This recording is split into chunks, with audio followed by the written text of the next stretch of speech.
Hi, I'm Jeffrey Kirk, and here's what I learned this week. I'm going to share a method of critical thinking. But first, some background information on the subject. Did you know that the word decision literally means to cut off? When you decide on something, you are cutting off all the other options. You eliminate all the other choices and commit to a single action. So with that in mind, it sounds like a good idea to know that you're making the best possible decision, doesn't it? You want to keep the best thing and cut off the worst ones. When people come up against a decision, most ask themselves a question based on one dimension. For example, you might ask, should I buy this car? Or maybe the question is, which car should I buy? Of course, you want to get to a single answer in the end. If you don't reduce the decision to one, then you're stuck. And stuck means indecision.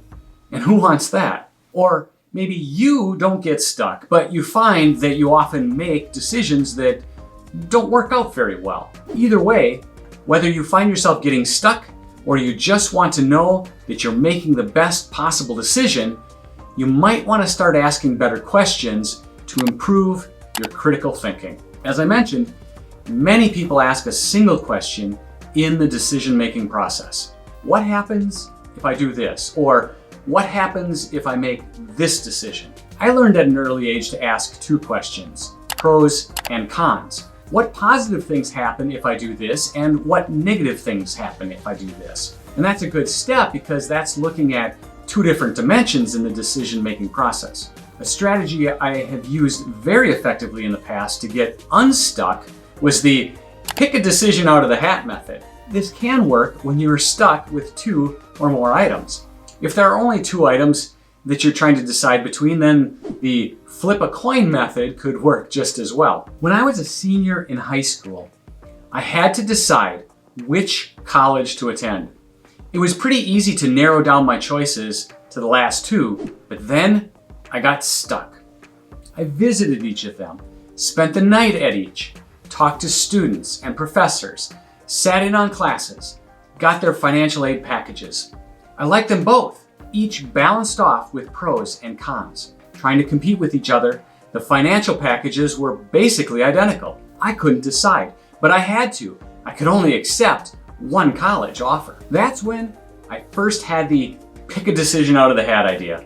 I considered writing each school on a separate piece of paper, folding them up, and putting them into a hat to randomly draw one out. But I didn't do it. It turns out I didn't have to because I started to imagine the results.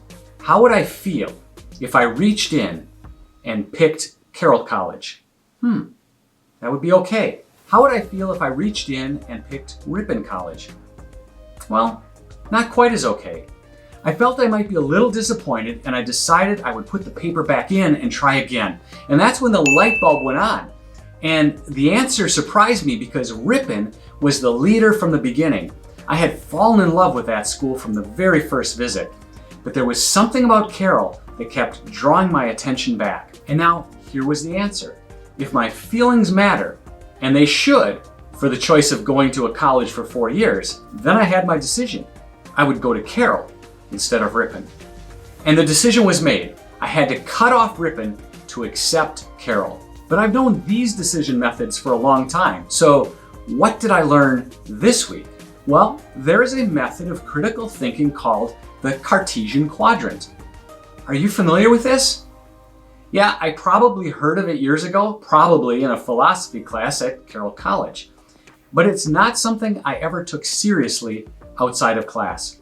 Anyway, the Cartesian questions were described in the 1600s by René Descartes, a French philosopher and mathematician.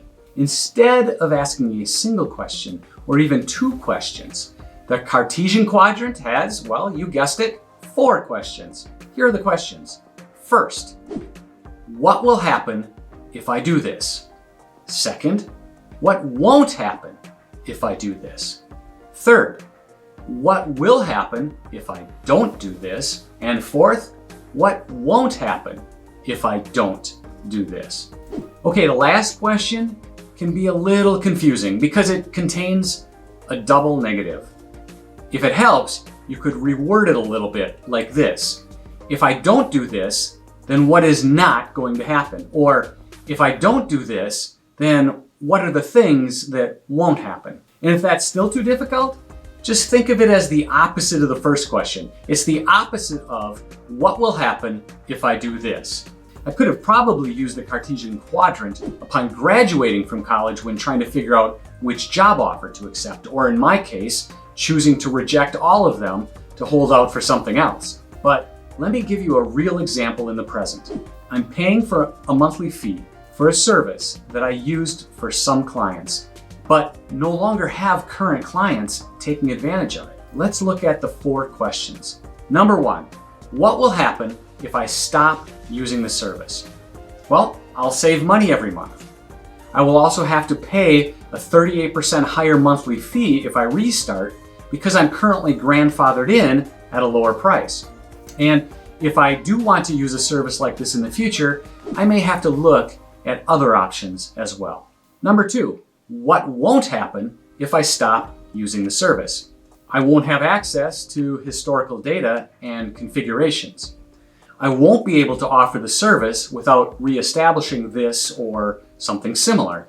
And I won't be able to start up a new client quickly because I will have to establish this service first. Number 3, what will happen if I don't stop using the service? I will get to keep my special rate, so there's no price change. I will continue paying a monthly fee even with no clients using the service. And I will feel that I'm wasting money because I'm paying for something that I'm not using. And number 4, what won't happen if I don't stop using the service? I won't save money every month.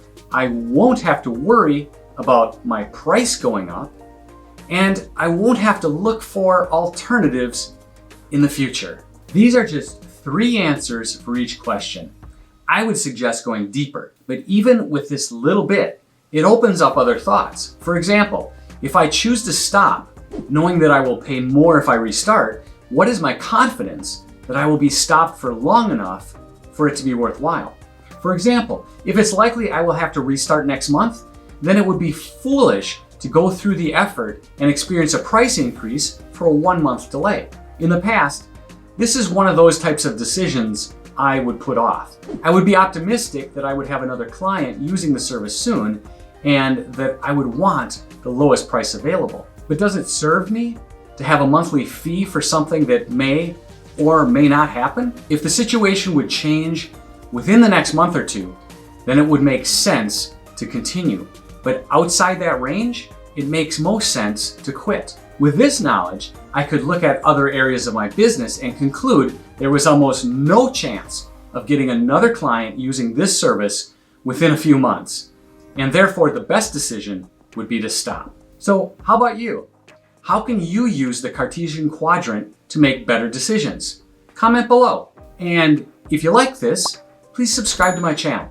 Well, if you didn't like it, subscribe anyway. What won't happen if you don't subscribe? Well, that's what I learned this week. I wish you all the best.